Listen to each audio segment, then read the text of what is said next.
एक समय की बात है। एक अभागा और गरीब आदमी था। उसका छोटा और खाली घर भी गरीब था। वहां चूहे अपना घोंसला बनाते थे और मकड़ियां अपना जाल बनाती थी। लोग उनके घर को देखना भी पसंद नहीं करते थे। वो आदमी हमेशा अपनी किस्मत को कोसता रहता था।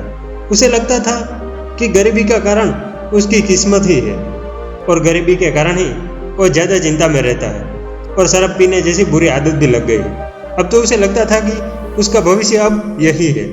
एक बार एक बौद्ध भिक्षु इस गांव में आए।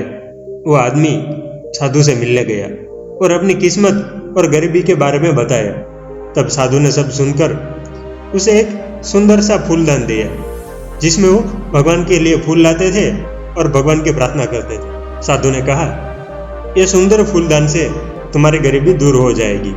गरीब आदमी ने फूलदान लिया और पहले तो उसे बेचना चाहता था और फिर हमेशा की तरह शराब पीने में खर्च करना चाहता था। इसके अलावा इतनी सुंदर चीज का वो करता भी क्या।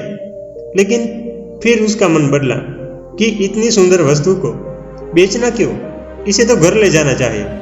वह फूलदान घर ले आया और उसे मेज पर रख दिया। फिर उसे देखने लगा।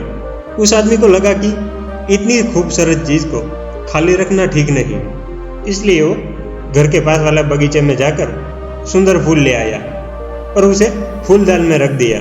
अब तो वो और भी खूबसूरत लगने लगा था। वो आदमी उसे देखता ही जा रहा था, लेकिन उसे इतनी सुंदर चीज के बगल में मकड़ी के जाले पसंद नहीं आए, इसलिए उसने घर के सारे मकड़ी के जाले साफ कर दिए। सभी चूहों को बाहर भगा दिया। घर में लगी हुई धूल साफ करना, फर्श और दीवारों को धोना और छत को सफेद करना शुरू कर दिया। उसने घर को मंदिर जैसा बना दिया। उसने फूलदान के पास भगवान की मूर्ति रख दी। आज रात वो भगवान से प्रार्थना करने के बाद शराब पीने नहीं गया। अगली सुबह उनकी नई सुबह थी।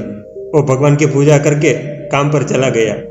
अब वो आदमी गरीब नहीं था, मेहनती बन गया था, जिसके पास अपनी किस्मत या दुर्भाग्य के बारे में सोचने का समय भी नहीं था। दोस्तों, भगवान ने हमें ये घर जैसा सुंदर शरीर दिया है जिसे हम मंदिर बना सकते हैं। हमारी बुरी आदतें और गंदे विचारों ने उस चूहे और मकड़ी की तरह हमारे सुंदर घर को बिगाड़ कर रख दिया है। क्यों ना हम फूल जैसे सुंदर विचार ले आए और भगवान की मूर्ति को अपने दिल में स्थापित करें।